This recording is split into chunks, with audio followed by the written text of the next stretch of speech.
What's up? Welcome in. Hoge and Jahns with you on a busy Tuesday morning. We got George McCaskey picking dudes up at the airport. I can't even get my wife to pick me up at the airport. But George is going because you moved too far. Yeah, well, we live 5 minutes away. She wasn't picking me up either. Well, then Take that's a cab. another story, my friend. Yeah. Take an Uber, which Uber drivers hate that, by the way. Oh, they hate that when you live close to the airport. Then they gotta. The cab drivers especially hate it though, Did you they see have to Pat Finley calling George McCaskey an Uber driver on Twitter this morning? Well, is he wrong? Where's our friend Patrick Finley? But yes, if you have not seen the video, before Adam goes through the rundown, George McCaskey has picked up Ryan Poles at O'Hare Airport. I think it was sometime late last night. Yep. And we have our first finalist in town for the general manager position. And I would call Ryan Poles the favorite at this point. Yeah, I think the question is, as we get into this, will this thing be over by the end of today? Welcome in. We'll talk about it here. Follow us on Twitter at Adam Hoge, at Adam Jahns. Of course, you should be following us for more info on what's going on with these searches and what kind of updates we get today, quite frankly, as you listen to this. And, of course, you can listen to this podcast everywhere. Subscribe, Hoge and Jahns. On YouTube as well. You can watch us, youtube.com. Just find the Hoge and Jahns. And I recommend you... the Hoge and Jahns channel, hit subscribe, but also hit that notification button to find out when we go live, because when this thing gets settled, we probably will go live to talk about it. So be ready for that. And, of course, you can find all of our merchandise on obviousshirts.com as well. We appreciate all the support there. All right, so we're mostly having fun with this George McCaskey picking Ryan Poles up at the airport. I mean, it actually happened, but I actually like the personal touch of it, but... Well, what was the photo? Was it John Fox and Ryan Pace walking through the airport? John Fox and Ryan Pace walking through the airport, yes. 7 years ago. So it's not like that crazy. I think the image of George McCaskey in his Bears Letterman jacket with a Bears mask, like not exactly incognito, picking him up. And then the sign that he holds up, which is just funny. He even has a sign. Like, George, I think when Ryan comes down the escalator and he sees you there, like, he probably knows who you are. I would hope so. But the sign with his hometown on it instead of Poles, it was... But that's the George McCaskey touch. That makes him endearing to some. You know, others will roll their eyes at it, but that's George McCaskey. Look, let me say this. I have no problem with the George McCaskey touch, all right? It's a nice moment. Little bit more of an impressive touch to me is when Nathaniel Hackett gets a private jet to Denver and the entire search party is greeting him with a van right next to the stairs of the plane at the tarmac to whisk him away, and they're not walking through baggage claim at the worst airport in America, O'Hare. All right? Yeah, O'Hare's not that bad. I've been in a lot worse airports. O'Hare sucks. You have to walk forever. Every other airport will at least give you like the moving walkways. They used to have those in O'Hare. With the old guy standing on the left instead of the right in your way. Yeah, and then they're all stuck. Wasn't it, Matt, they did use a private jet for Ryan Pace's search. They went from town to town to town. Well, they used it to get around, yeah. Yes, and they brought the entire Nagy family with them from Kansas City to Executive Airport in Wheeling. Remember those videos? Yeah. The stories about the first conversation about Trey Burton and whatnot, that happened on that private jet that the Bears used in, when was that, 2018? They're all running together right now. But yes, I don't recall stories about how Mark Trestman and Bruce Arians got into town, but both of them were in town for their final interviews. As the story goes, Bruce Arians was at a hotel when Mark Trestman was hired, but... They actually made them take the Amtrak, and they had to jump out of the Amtrak as it passed Hallis Hall. Yeah. You're mean. You're mean. It's not me. I'm just fun. All right. So what does this mean? Ryan Poles is here. Here's the situation as we lay it out. Ryan Poles has already been a finalist in New York with the Giants. They ended up going with Joe Shane from Buffalo, so he didn't get that job. He is also a finalist in Minnesota right now. He is scheduled to interview for a second time with the Vikings tomorrow in Minneapolis. All right. So before that, by the way, the Vikings figured out their finalists like a few days ago now. Like there's been like a waiting period here. Much different search than the Bears. But also from my understanding is Poles wanted to talk to the Bears first for a second time. And I think, and this is not necessarily going on a limb, I think he prefers the Bears quarterback situation to what the Vikings have going on there. But we'll see. We'll see. But if that is the case, Jahns, so you have him in your building today, like literally as we're recording this, he's at House Hall. His first interview was over Zoom, so this is his first time at House Hall. He's getting a tour of the new digs that Ryan Pace built. And, you know, Ryan Pace got him the building and the quarterback and all this stuff, and it's probably looking pretty good. Better write him a thank you letter. Yeah, right. You know, and they don't even have to change much. I think maybe they already changed like the ACE on his office to OLES. You know, they don't have to cross it off. Yeah, you know, just put like some duct tape over it and a Sharpie to change the last. Well, because part of this is now the pitch to Ryan Poles, right? If they're really in a competition here with the Vikings, right? Now with a division rival. Yes, now you have to sell yourselves a little bit. So to your point about only having George McCaskey show up at O'Hare, okay, maybe not the best start. I disagree. It is what it is, but that building. By the way, I'm joking about all that. Okay. I think if I'm being serious about anything, it's I think it's cool that George picked him up. I think it's more so like having to fly United Airlines or whatever to get there, and not a private jet. And other teams are doing that. Like, I don't want to make too big of a deal out of it, but that stuff does make a difference. Yeah. I mean, but it's probably not that big of a deal. Well, hopefully they got him a first class seat. I don't know if he was a coach or not. I hope so. Well, it depends if it was available.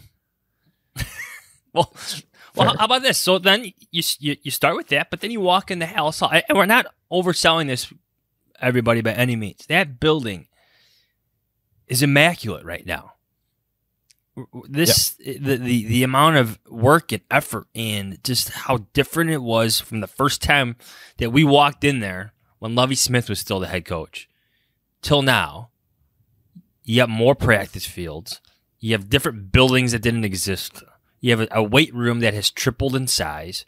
It's just a modern facility that all GMs would covet. So I'm sure that's a huge selling point to Ryan Poles right now if he's trying to decide between the Bears and the Vikings. Well, I'm going to throw this. I just saw this tweet from the Cap Man. He said that the guy so by the way, this video came from a guy named Eric Bone. I hope I'm saying his name right. Bon. Who's a real estate agent in the area. Apparently he called in the Cap show today. Nice. And he said, I even saw George pick up Ryan's bag from baggage claim. So there you go. Let's talk about the situation, though. Like, for real, the seriousness of this. So the Bears have been going through this very meticulous, thorough search. You know, whatever happens here when they're hiring a new GM in 5 or 6 years, we can't say that they didn't do their due diligence. You know, they cast a wide net. They've talked to all these people. Are they going to insist, because this has been their plan, this is what they've been doing, are they really going to be able to say, all right, this is our guy, here's a contract today? Or are they going to say, we got to stick to our plan. We have to talk to the other finalists, who are reportedly Elliott Wolf and Monty Ossenfort from the Titans, and then maybe Morocco Brown from the Colts? Or are they going to shift from what they've been doing and say, nope, this is our guy, we can't let him get on a plane to Minnesota? If all goes well this morning and you break for lunch and you come back in the afternoon and you feel great about what's going on, then you don't let him leave the building.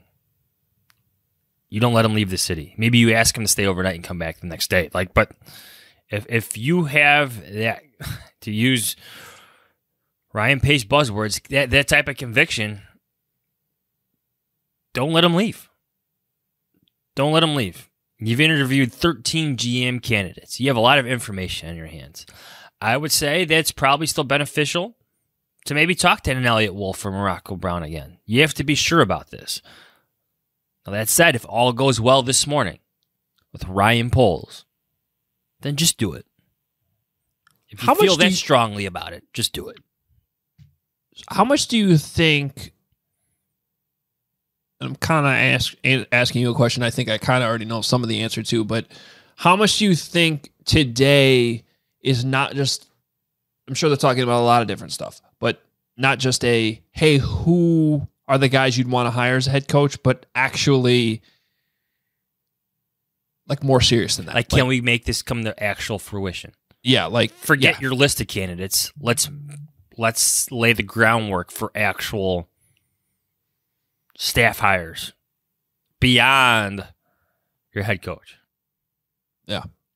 I think that's probably some of what's going on. I think that's kind of what's been going on from the start, to be honest. I know there's been some criticism about doing these interviews simultaneously, concurrently, and because there is a difference. I mean, the Vikings they've interviewed the guys they've kind of needed to interview because some of the rules with the playoffs dictate when you can interview people, but they have been much more, it seems like, focused on the GM first before going down that road. I think the Bears have been trying to thread that needle, and they do want to hire the GM first. They probably are going to hire the GM first here, but they've also been trying to come up with a pairing the whole time. And I'm okay with that, Johns, as long as that pairing isn't forced, right? Like 2015. Like, as long as you've gotten to this point, you still let the guy hire the coach he wants to hire, if that makes sense. They better do that. Yeah. Like 100% absolutely better do that. It cannot be the same situation as 2015. Take Bill Polian's list and throw it out and go with Ryan Poles. Well, with Ryan Poles in the building, we need to learn more about Ryan Poles. We've been giving you insight on all these candidates the Bears have been talking to, so we're doing that again today. Nate Taylor covers the Chiefs in Kansas City. He's juggling, another potential Super Bowl run here, but kind enough to join us today to give us the scoop on Ryan Poles, and he knows a lot about the guy. So here he is, Nate Taylor.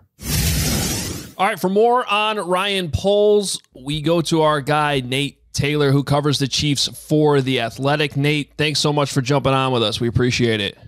Yeah, it's a pleasure, fellas. Thanks for having me. And yeah, it's interesting being on this side where I've been covering the Chiefs for almost 5 years now, and people are getting to learn a little bit more about Ryan Poles. So I'm happy to help in this way.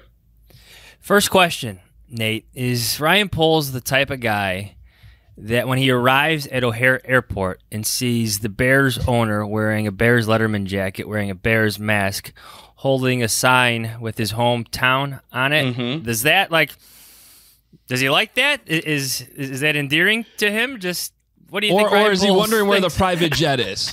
Yeah. Why did I just have to fly coach on United Airlines to get here? That is a fascinating question. Look, I've gotten to chat with Ryan quite a bit. He is a really I would say well organized, but I think he has a fun side to him. So maybe he sees the fun of it. Obviously he's super excited for the opportunity, but that would be quite a contrast from Clark Hunt, the owner of the Kansas City Chiefs, who is very business casual at best whenever we see him, because Clark Hunt, of course, is the son of Lamar Hunt, one of the generational founders of the AFL and obviously the NFL. So it would be quite the introduction, but I'm sure Ryan knows how interesting an opportunity this is to sort of get the Bears sort of back on track if he is to be offered the general manager position. So what are some of like the biggest things we should know about him? I mean, he's 36, so he's still, really young in terms of NFL GMs. The Bears have been down this road before. When they hired Ryan Pace, he was 37. But I don't know, whatever you can tell us about his background. He's been with the Chiefs for 13 years, but he's also worked for a number of different bosses with the Chiefs in that time. So he may have a little bit more football diversity, for lack of a better term, than like Ryan Pace worked for Mickey Loomis basically the whole time, and there wasn't much. It was kind of the system that they ran the whole time. Yeah, no, that's a great point.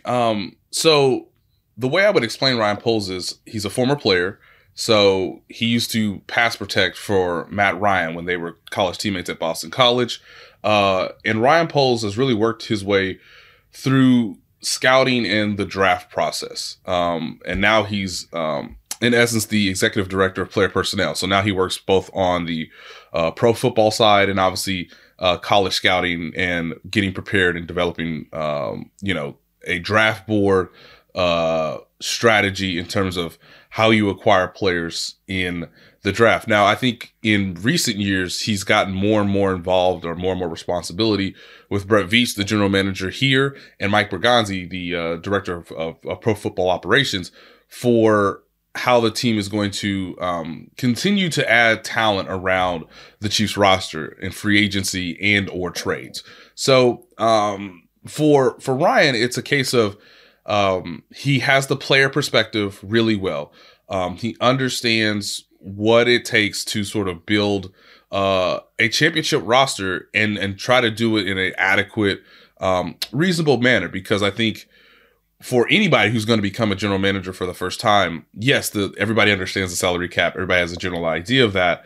But you're coming into a new situation, and obviously this isn't apples to apples. You're more going from like oranges to like, it could be a pineapple if you go to another team and their situation is obviously different. Now, I think for the Bears, there's a lot of interest in Poles, perhaps because just like anyone would see, Ryan Poles was a part of the group that scouted, anticipated, and then, of course, was aggressive and bold enough to go acquire Patrick Mahomes in the 2017 draft, moving 17 spots up in the first round. Ryan Poles worked alongside Brett Veach, and at the time, the general manager of the team was John Dorsey, and that kind of speaks to your mention earlier about Ryan just working with different general managers, different styles of how to roster build. But I really get the sense that Ryan wants to build, like if he becomes the general manager of the Bears, everybody knows it's a pretty easy job. Like, to say it, just build around Justin Fields, keep the defense competent, improve it slightly if you can, but really work well with the coaches that are going to be alongside you. That's harder to do than actually for me to say it out loud, but at least he knows that when he's been with the Chiefs, they've drafted pretty well compared to other teams in the league, which is why the Chiefs are, obviously a perennial contender right now for the Super Bowl. So a lot of it will be his work through the draft, and then understanding how he feels like he can incorporate his philosophy, his style to the coaching staff, so that there's true symmetry there, which is what, if you look at any NFL franchise that's won consistently over the history of the league, you need that synergy to sustain excellence beyond just 1 or 2 years. Are there some general philosophies that they come with working with Andy Reid for so long? I think you look at the Chiefs and you see speed, lots of speed, like all over the field. So I'm just curious, yeah, like stuff he's bringing from Andy Reid or just. Again, all like Brett Veach, but like maybe I just stick with Andy Reid, because he's such a. I imagine he's just a strong influence there. Like, what are some of the philosophies you think Ryan Poles is bringing with him that are from Andy Reid's tree? A lot of it is having the ability to see the talent but truly understanding that the person is willing and capable of developing once they get into the NFL. So much of my conversations with Ryan have been not about necessarily finished products, but about really seeing something in a player and just knowing that they'll fit, a coach's system or a team's overall roster building sort of identity. And obviously with the Chiefs, it's speed, it's high end talent, but there's a willingness for those players to learn and to develop. And so no one will love this, but it's like really nerdy football. I mean, the reason why the Chiefs are successful is because not only do they have Patrick Mahomes and not only do they have a coach that can accentuate his abilities at a really high level, but there are guys like Rashad Fenton. And I don't know if Bears fans know who that is. I'm going to name some players basically.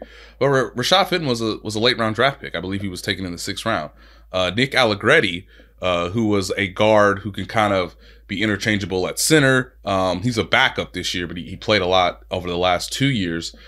He was taken late in the draft. There are guys like Noah Gray that I think Ryan Poles is really high on because he's starting to become the backup to Travis Kelce, but he has a skill set similar to Travis Kelce, although he will probably never be Travis Kelce.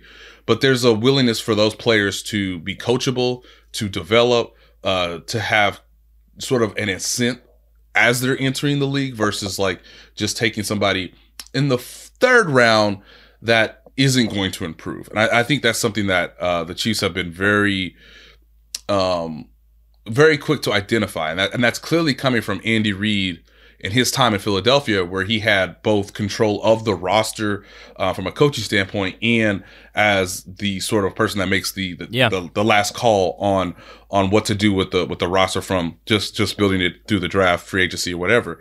Obviously, I think Ryan, similar to Brett Veach, the general manager now, the Chiefs, they've learned through Andy, how do we structure contracts? How do we get guys to understand both the immediate of what this upcoming season is when we're negotiating, but can also see like, hey, this is our plan for you in year 2, year 3 of the deal. Or if it's a 1-year deal, here's how we're going to set you up to make sure that you're going to have chances to either stay with us and continue to be a part of the Chiefs program, or your career won't stop the moment you stop playing for us. And so I get the sense that there's like teams have to do well in all rounds of the draft, not just the 1st or 2nd round. Like that's where I think the common fan sort of, doesn't put enough emphasis on, where I feel like Ryan Poles and guys who are trying to earn these general manager jobs, like you have to find success in every round of the draft. You have to find success in obviously the undrafted guys.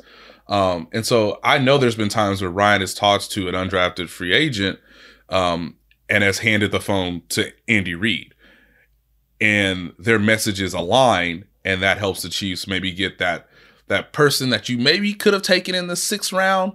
But now you're getting them in essence in the 8th round, which is when the 7th round occurs in the NFL draft. I always tell people, and that player might help you in October or November as they sort of progress through their undrafted rookie season. Everybody, I think, in Kansas City is really fascinated by the idea that Ryan Poles really scouted Trey Smith and Creed Humphrey because, yes, he was a former offensive lineman. And the Chiefs' their biggest obstacle, their biggest mission this past offseason was to protect Patrick Mahomes, to not become the Indianapolis Colts with Andrew Luck, for instance. So Ryan Poles understood the mentality of Trey Smith, but understood that he could also get better, even though he was entering college as pretty much the top recruit of his class. And Trey Smith has played every snap of every offensive play this season for the Chiefs as a 6th round draft pick.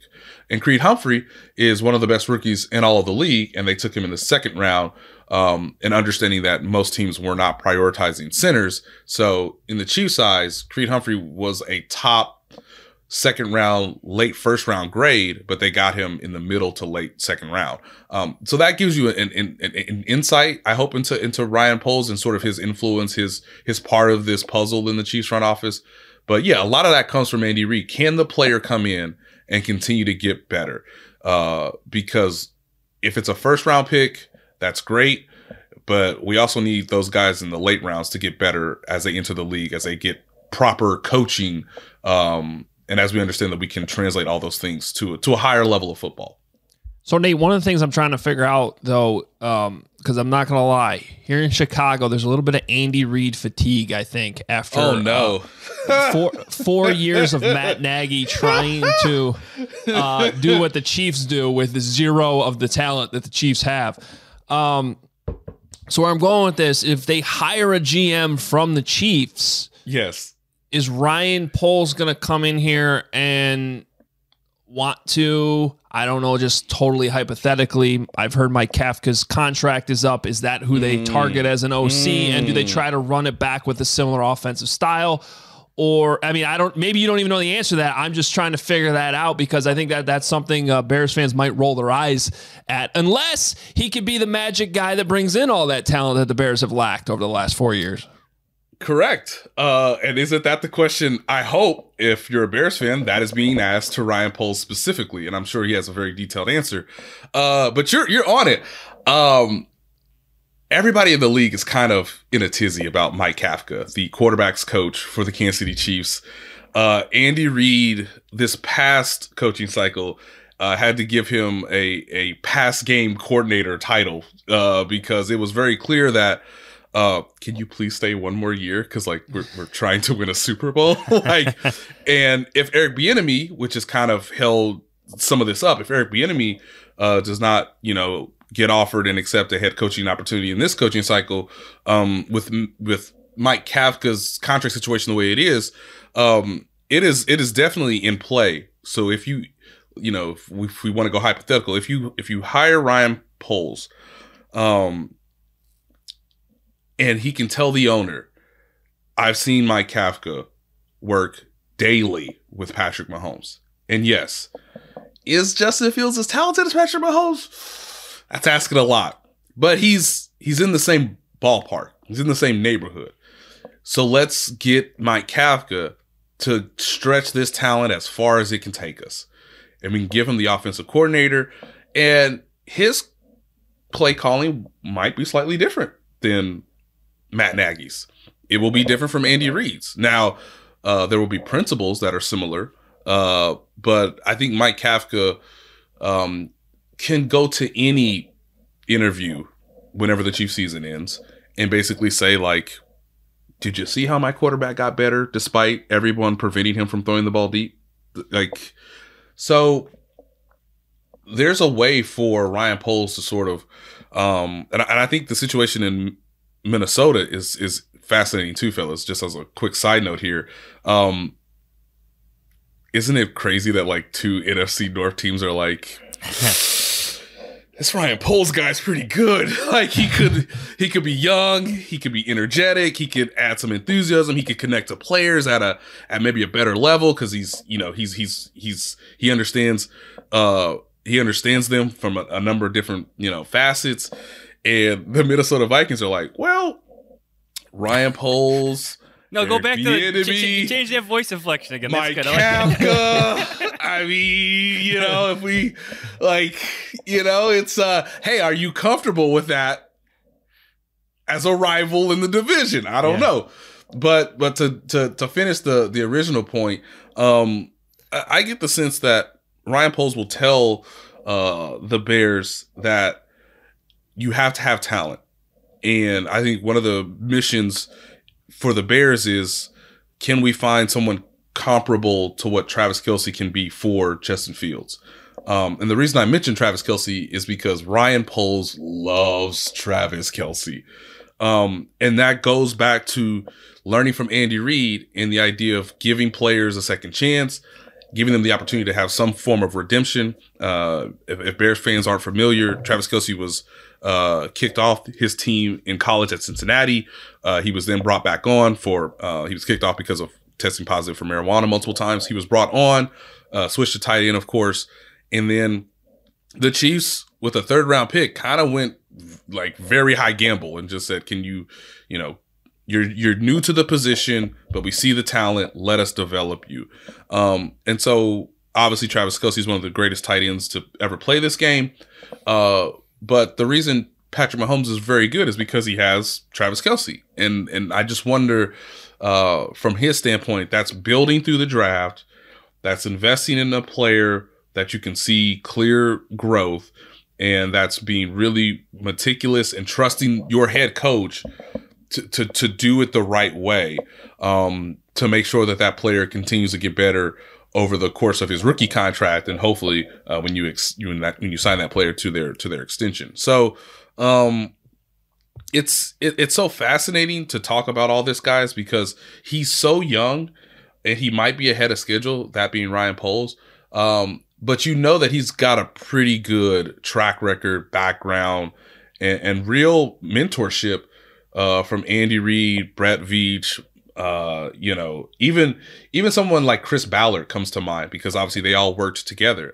There was a time, fellas, where Ryan Poles was in the same room as John Dorsey, Andy Reid, Brett Veach, Mike Bergonzi, and Chris Ballard.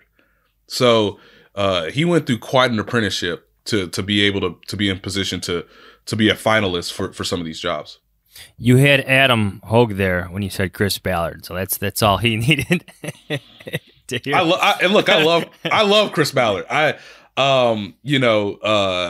There were times where between Chris and Brett Veach that they would watch every Patrick Mahomes game during his junior season in person, and then try not to gleefully tell everybody about this about Patrick Mahomes. So, they all understand what it takes to be successful. But I think Chris Ballard, what he's done in Indianapolis, competent, managing of the cap, having the team be competitive. It's unfortunate they didn't make the playoffs this year, mostly because their quarterback sort of had very high and low fluctuation points. But Chris Ballard's really good at this. And so if the Andy Reid coaching tree has not been as fruitful as some would have hoped or would have anticipated, there is some fruit starting to be developed from the general manager executive standpoint. One more for you. So the Bears have these head coaching finalists at the same time that Ryan Poles is in town. So I'm curious, Nate, how do you think he'd feel about it? He's been connected to Dan Quinn a little bit, but then you have Jim Caldwell, who's been out of the league for a couple of years, and you got Matt Eberflus, who's got the connection to Chris Ballard as the Colts defensive coordinator. Yeah. I'm thinking about it in terms of pairing. Caldwell is fascinating to me because obviously he's he was with Detroit. It was the most competent Detroit has ever been in the division, at least since I've been alive. Since the post. Agreed. Agreed. Since the post Barry Sanders childhood. I've seen a lot of Lions games. Agreed. But they were still 9-7. Right. You know what I mean? They had one good year. I think they went 11-5 the one year. Adam, we've seen the Lions not win games entire seasons. So 9-7. I know. Yeah. I mean, it's tough. So I think it's either a Caldwell or Eberflus sort of pairing is where I would go here. But of course, it would be great if they could do Matt with Ryan and you could slide in Mike Kafka, right? Yeah. That way you get the great balance of defense and offense, but all three men are willing to communicate with one another. They're all pretty, fairly young in their careers. They've all had success, but I think they could have, I think that would probably be the most on balance, but they'd all be doing it for the first time too. I'm also mindful of that.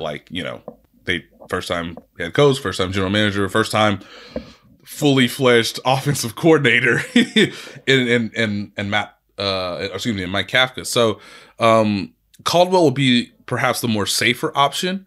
And I just want to remind Bears fans of that. Sometimes it's okay to be safe. The Kansas City Chiefs made a safe decision in 2013.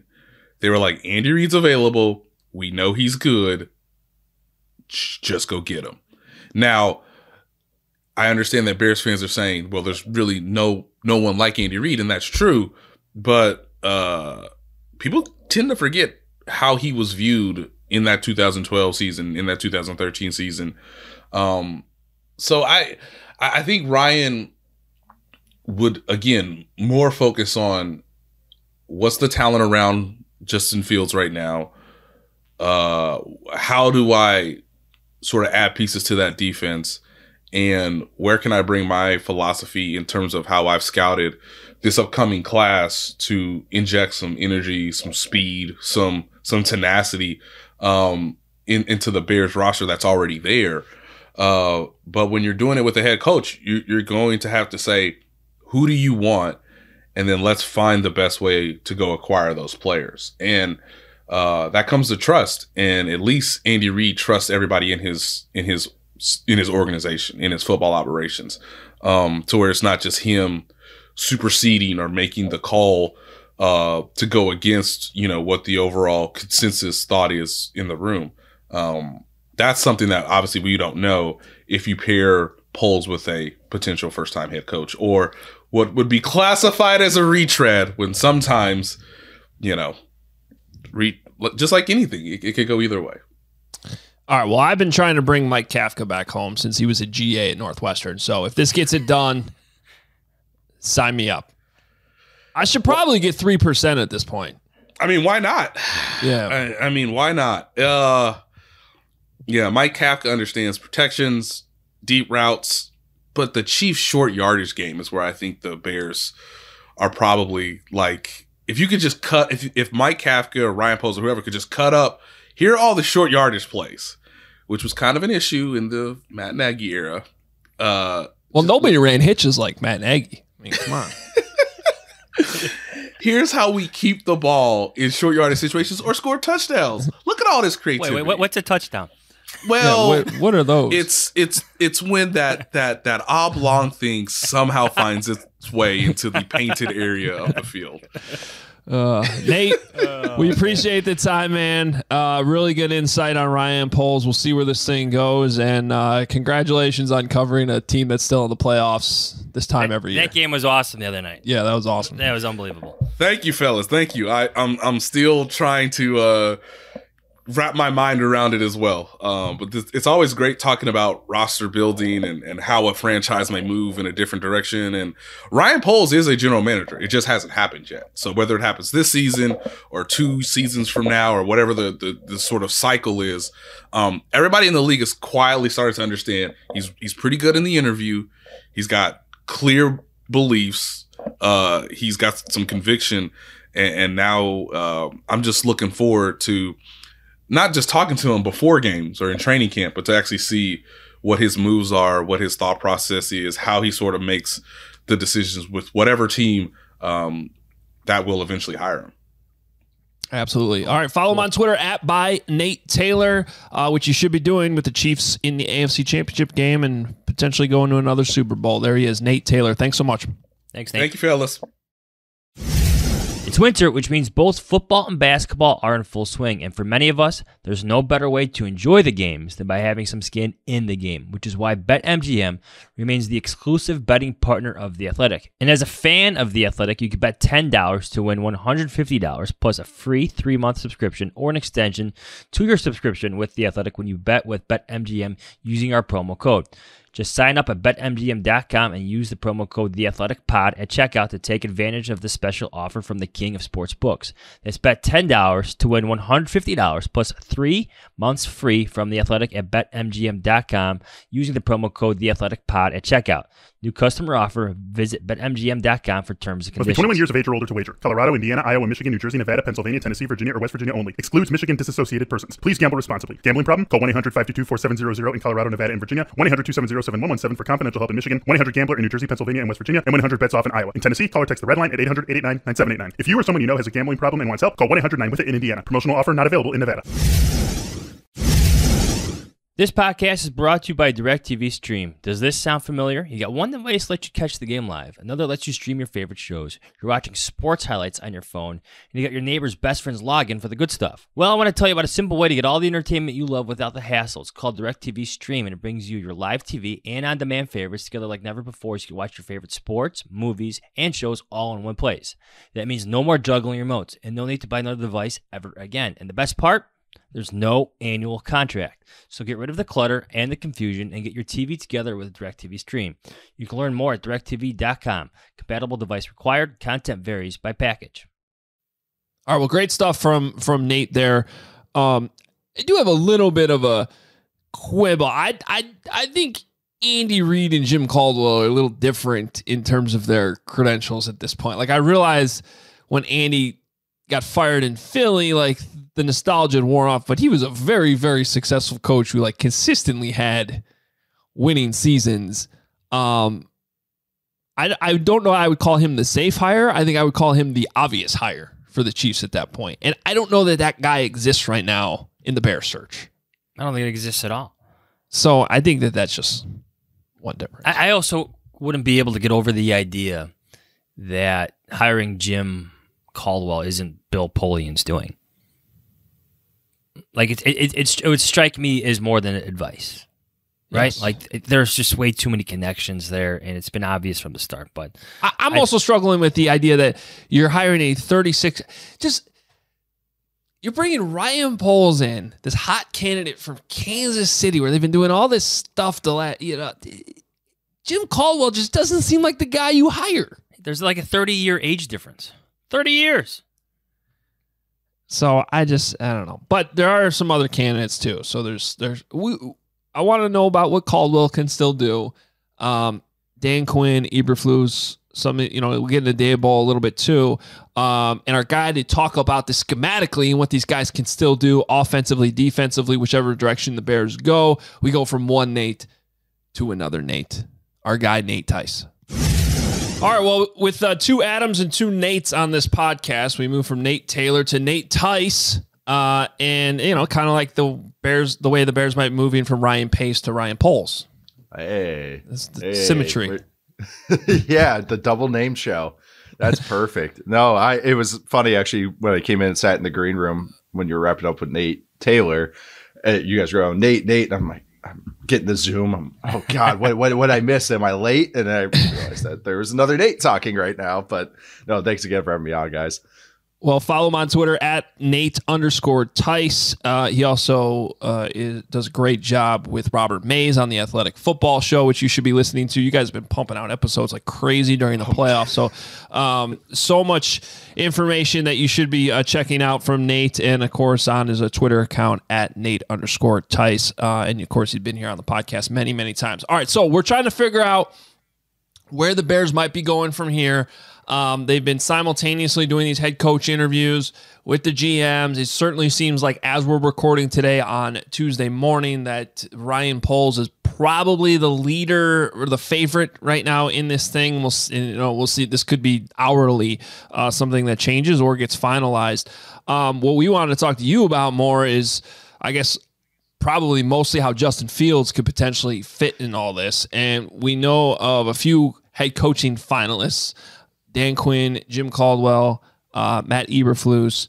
So I don't know, where should we let's start with what we were talking about with Nate Taylor and kind of transition from that, because we've been talking about this idea that whoever the head coach is, they could potentially bring Mike Kafka from Kansas City, where he would have probably in this situation, well, like let's say if they hired Dan Quinn, he would have like full autonomy of the offense, probably call the plays. And yet the Bears wouldn't have the same horses that the Chiefs have. How do you think that could all potentially work, or are we just going down the same road the Bears have been going down for the last 4 years?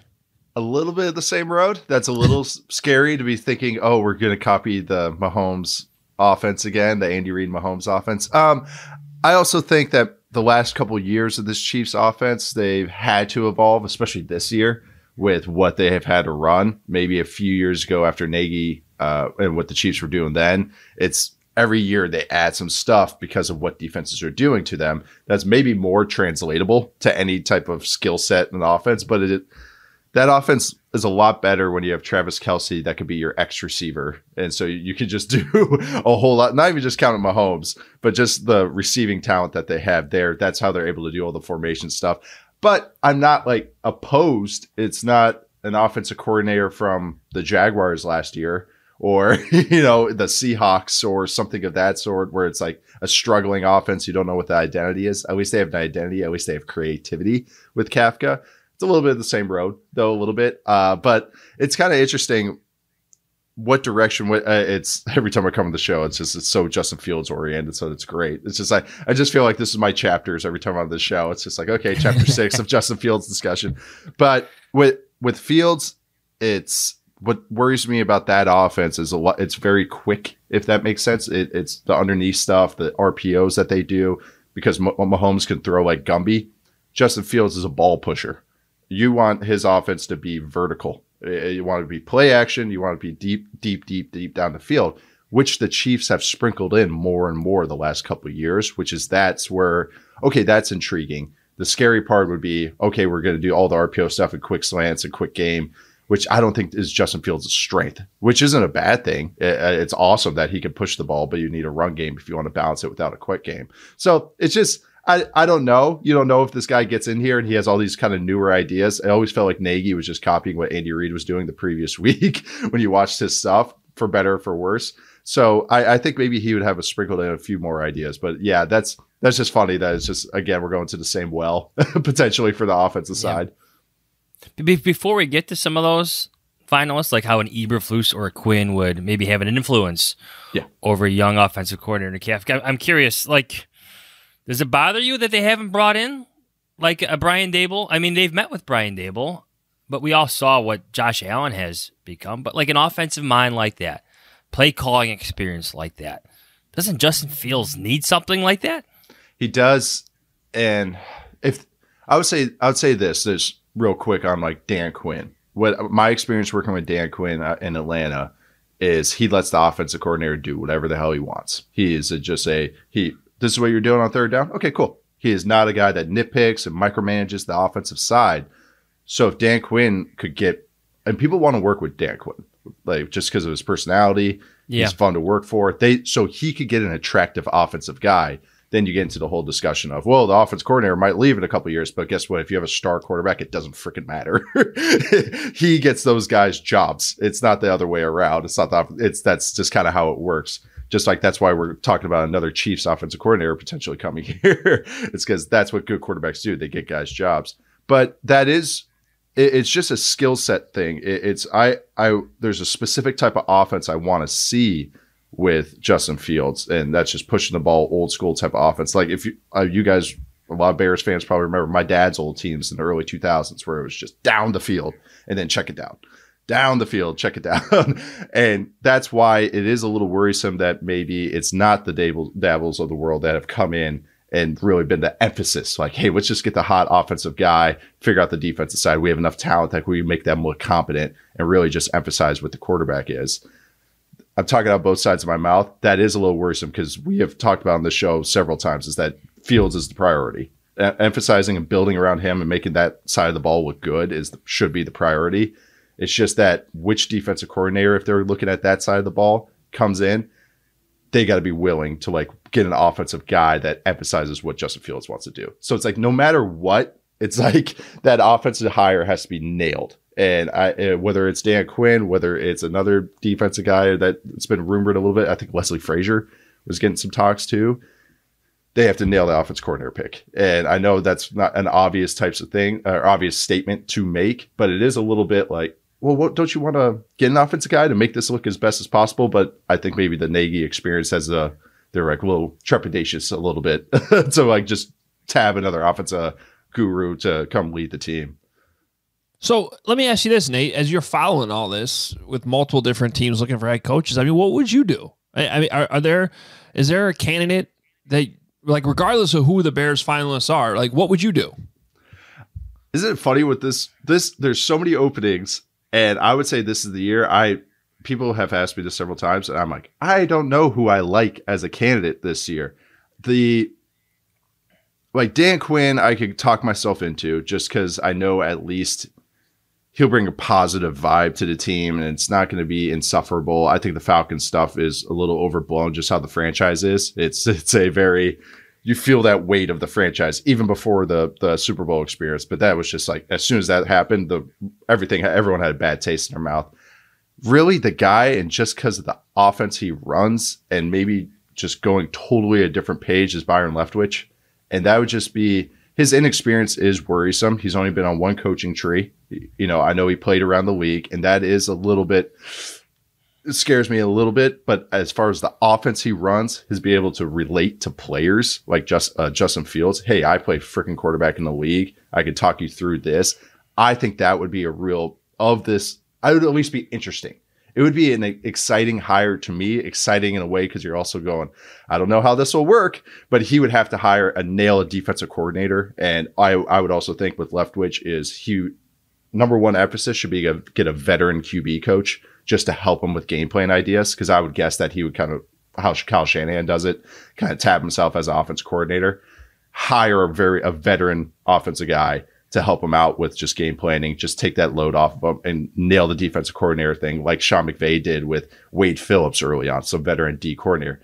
But he at least has some upside to what he runs and what Justin Fields is good at. Like I could see those ideas merging and being like a nice, really cool kind of synergy. I'm using little buzzwords now. But maybe the offensive line would need a little help if you're going to run that offense. And honestly, other than that, it's not really sexy like slate of candidates out there. I think the defenses this year swung back so hard. You got to look at some of these defensive coaches and see what they're thinking. I'm interested in Eberflus. I'm interested because of how he's coached the last 2 years and adapted to what his guys are. It's like, okay, you see it. Like you are adapting. You're not just going, I'm running cover 2 and this is what I run. Especially this year, he evolved this defense throughout the year to what they can do, which I thought was really interesting. And it's not like a star-studded cast. They have a couple of really nice players. Kenny Moore played really well this year, but he's interesting to me because some of these other guys are retreads. And so those are the two guys that really stand out to me. And I've already mentioned Dan Quinn, and especially like you guys just mentioned that the Dable train might have already moved on. And to him, he's always an interesting candidate, but there's also some downsides to him as well. What do you remember about Jim Caldwell?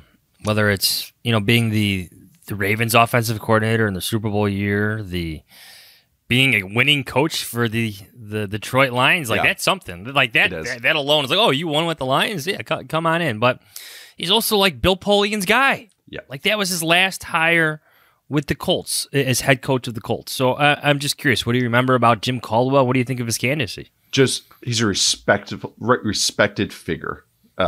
Whoever you ask, no one will ever say a bad word about Jim Caldwell. And he's also one of those guys that Peyton Manning is really, really tough on his coaches. he studies his ass off, and he would come to meetings and go, what did you see on third down? And basically quiz you. Like, are you watching the same freaking film I am? And Caldwell would pass out with flying colors. And that's why just guys that have worked with him want to make him proud, almost like he has that kind of air of authority to him. And I know his sideline demeanor, people have made fun of, like Bill Simmons used to make fun of it and all that, but he is a very intelligent, smart, respectable leader type of coach. He would though be a true CEO type. He has offensive ideas. He'll probably have some, but he is a true like leader of men type of personality. He would bring maturity to the team. The thing is, he's 67, so it's kind of it's so zigging when everyone else is zagging with the youth of the coaches. It would be a totally totally different path to go down, but he would at least be a respectable coach. I've heard stories about some of these things that coaches would have to hire as a head coach. Like we have an internship for this year. Okay, just hire the offense coordinator's younger brother or hire the offense coordinator's son. What Caldwell would do, and this is just an anecdotal story I've heard, it would be like interviews, write letters, send film in. Every little task that he would have would be thorough. So it would be a very detail-oriented approach. That's just how he is. He's very detail-oriented. And maybe on a team, especially if he has his thumb on the offense, that really struggled with details, okay, that would be a breath of fresh air in some ways. It's just that who is his coordinator kind of tree that he's looking at? Yeah. Is he going to hire a young, like influential guy, or is he going to just hire some retreads? Is he going to hire Terrell Austin? Is he going to hire Jim Bob Cooter? Like, are those going to be his coordinators? That's the worrisome thing to me. But as a head coach, I think you can do worse. I know that's not exciting to hear, but he's going to bring some details and authority and respectfulness to the franchise. I think that's the one good thing. He made the Lions look competent for 4 years. They hired Patricia, and they freaking nuked the whole team. So he does some nice things. It's just that he would have to. What coordinators is he looking at? Is it going to be some old lifers, or is it going to be some new young energy? I want to go back to Dan Quinn for a second because I think Johns and I both think he's a major player in this thing. And as much as we want to keep talking about Justin Fields, because that is probably the huge, the biggest piece of this puzzle for the next decade, I've also, tried to keep it in perspective that if the Bears want to remain good or competitive, not that they're good, but competitive, they better keep this defense going. Yeah. So how do you think what the Bears have on defense, which there are some legitimate pieces there, how does that mesh with what Dan Quinn likes to do defensively? How do you think that would all work? Yeah, Quinn, DQ's runs his stuff, which is a lot of single high. It's a lot of cover 3, and it's a lot of man. And then some simple pressures. He actually has brought some cool stuff on pressure-wise this year.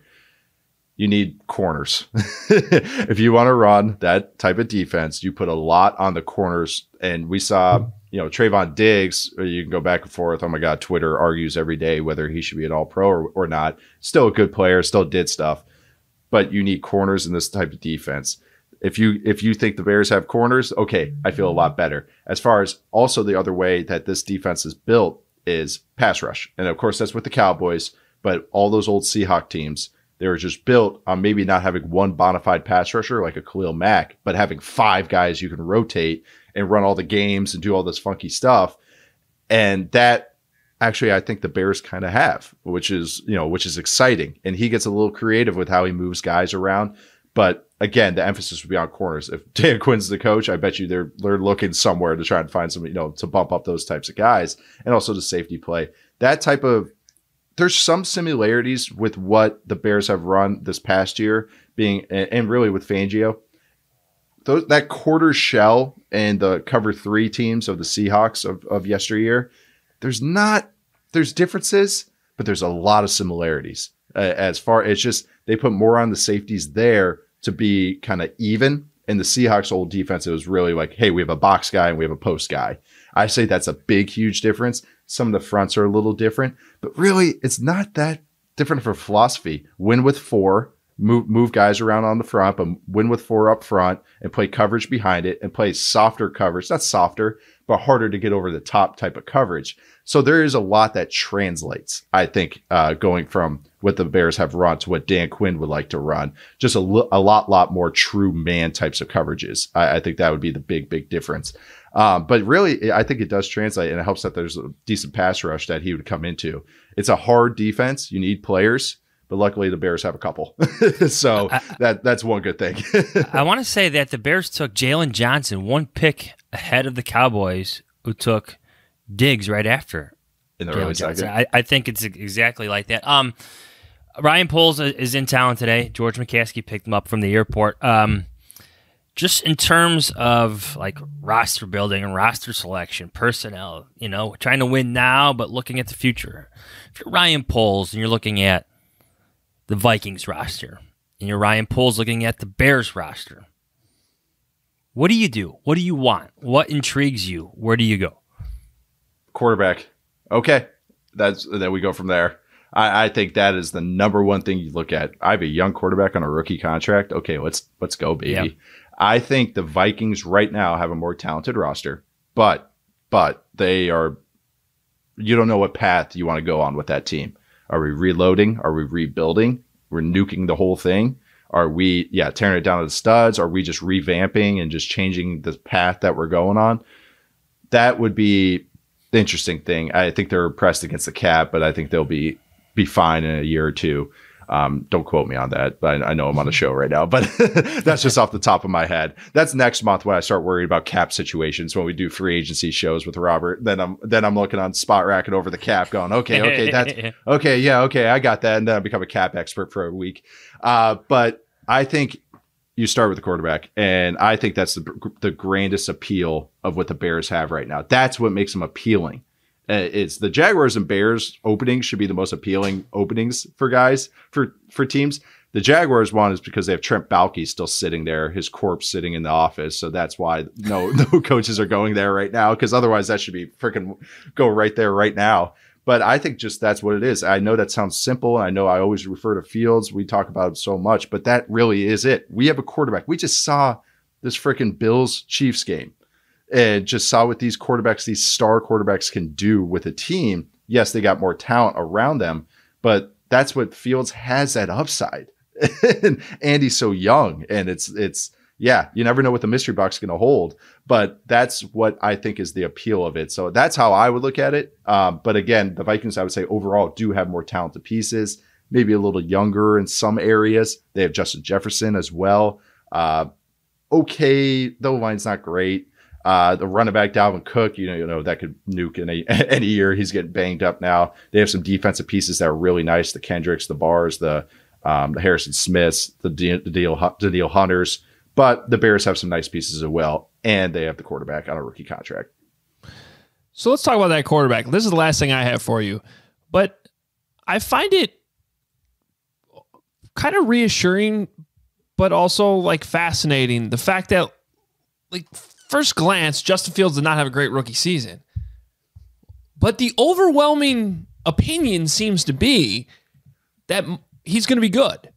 Like there was enough there that he's going to be okay. And that was not necessarily the case with Mitch Trubisky after his rookie season, which in a lot of ways went similarly, where they're kind of had a coach that was probably getting fired and no one really knew what was going on, and it wasn't necessarily handled well at the quarterback position. So, I mean, but it sounds like you feel the same way with Justin, that overall, despite all the things he went through, he's going to be okay. Yeah. That Vikings game, and at the end of the year, I think turned a lot of people onto him. I would say even his bad performances, say like the Bucs game, if you want to call it bad, there's so many just glimmers of hope. He does things that you can't teach as far as eyes down the field. That's why we liked him. I mean, that's first time I ever came on the show, I think, and talking about him, is that's why it was appealing to him. He has just that ability to make everyone better, and not in a way it's like, oh, he's accurate with the ball like an Alex Smith. Like, oh, he's going to let you create some yards after the catch because he's accurate and does everything well. It's that creation ability. And Fields has it, and he's willing to take chances, which is something I've appreciated more and more with quarterback play, is the ability. It's the ability to just say F it and make a throw. And maybe this isn't the perfect read, but I'm going to gun this thing in there. You can see the bats or why you want that when you watch a quarterback like a Jimmy G, or you watch Ryan Tannehill. Fields has the potential already in a year to be better than that, because he's able to create so much out of structure. So we're talking all this offensive stuff and offensive coordinator and scheme and everything. What good quarterbacks do is just make it, they're scheme proof. They make that shit look good. And that's what Fields has. He made some of those plays that Nagy was running that weren't the greatest, and made him operating so quickly. And so and every week with Fields, he got better. I think that's what was so cool to watch with him. It was a mistake that he made the previous week. Okay, I'll get better at it. Against the Vikings, I still always come back to that Vikings game, because he was taking some bad sacks early. That's kind of what he is. He's a big game hunter. The Vikings game, he took, I think, 2 sacks, and he only had one of those where he was trying to do too much. And it's already in his rookie year, he's showing improvement from trying to do that 4 times to maybe trying to do it once. And on top of it, it's all of his drops are getting tighter. Like his footwork is getting quicker. And that's in the situation that he was in this last year with Chicago. Now imagine a support system that's like, hey, you're the guy. Hey, we're going to put all this stuff around you. And I think that's what's so exciting about Fields, is he does the things you can't teach, and the stuff that you can teach, he's improving upon. It was cool. He was such a fun watch to watch every week, because of just the shit he can do. It's just, his ceiling is just incredible. It really is. Like, he can make throws that not a lot of guys can make. And I think that's why people are so excited, is, oh my God, I can run whatever I want with this guy, and he's going to make me look good. And I think that's what's got people excited about Fields. And I'm with it too. I just think he also has that attitude, that toughness that radiates with the team, the athleticism, of course. And I think he just has that package that has that star power quality to him. You hear that, Minnesota? You're out of luck. That's why Ryan Poles stayed in Chicago. But let's be real about that, though. The Vikings wanted Fields, and the Bears leapfrogged them. And now they might not get the GM they want because the Bears have the quarterback they wanted. Double whammy. And it's within the division. I mean, that's part of what's so fascinating about this. This whole hiring cycle is fascinating. Just also, I've mentioned it 30 times on the show, but where the head coaches go, but then also the coordinators that go with them. And that's what's going to be so interesting to me because we're seeing more hybrid stuff where it's Brandon Staley going to the Chargers last year, and he tabs Joe Lombardi, who he's never worked with before, never done anything with before as his offensive coordinator. Shane Day is his QB coach, never worked with him before. We're seeing more of that. It's not just, I'm going to hire the guy I know. So we're seeing more of this hybrid staff stuff. There's still some of the old boy network going on. Don't get me wrong. It's the NFL, but it's seeing that more hybrid of merging of ideas is really, really fascinating. That's why like the Harbaugh hire, if he does come back into the league, is going to be so fascinating because does he get the band back together? Does Pep Hamilton turned down the Carolina offensive coordinator interview? Is that because he's waiting for Harbaugh to go somewhere? Does he bring Greg Roman? Does he pay too much money to get Greg Roman from Baltimore? Does he get Fangio as his defensive coordinator, who's going to be one of the hottest guys on the market? It's talking about 70-year-old man that's the hottest guy in the market, so that's funny. But that's what's so fascinating. Those dominoes that are going to fall, just like you mentioned with the Fields and the GM stuff like that. It's just this offseason is going to be crazy, and also just the quarterback movement too. Yep. Well, Nate, we appreciate the time. I mean, that's part of why this. Honestly, the lack of movement so far is part of why it's fascinating. Like this whole thing has been 25th. It's been so slow for all these teams, and the Bears are in the middle of that, and we just keep waiting for it to pick up. So we'll see if that happens here in the next few days. But I'll be following your Twitter page. All right, we will be following you as well at Nate_Tice on Twitter. Again, check out the Athletics Football Show. You should be listening to it. So much good content coming out of there with the playoffs going on, and that will continue over the coming weeks. Nate, appreciate it, man. Talk to you soon. Awesome. Thanks for having me on. All right, well, great stuff from both of the Nates in this episode. Appreciate the insight from both of them. Johnsy, any final thoughts? My prediction. I'll give you my prediction. It's going to be Ryan Poles and Dan Quinn. Anyway, who cares? Thanks, Bob. I've been soliciting GIF reactions to possible head coaching hires on Twitter. The Jim Caldwell ones were just like absolutely no thanks, like down the list. Dan Quinn's a little bit more like okay, fine. Actually, I'm okay with Dan Quinn. Some of the things you heard from Tyson there, like there was some good stuff. Some very promising stuff going on in Atlanta those first couple of seasons. Even after the Super Bowl thing, like they went to the playoffs. They won a playoff game the next year on the road against the Rams. And they had some other issues there. We can get into that maybe in the next episode if it does end up being what you're predicting here. And we might be coming back here soon. Like, I don't know. We might have a live episode tonight on the GM. But we'll keep you posted. Follow us on Twitter at Adam Hoge, at Adam Jahns for all of the latest. And read us, NBCSportsChicago.com, myself. Johnsy's on The Athletic, theathletic.com/Hoge and Jahns, where you go read all the coverage on these guys. You can also check out Nate Taylor there and all the Chiefs coverage. Yeah, YouTube.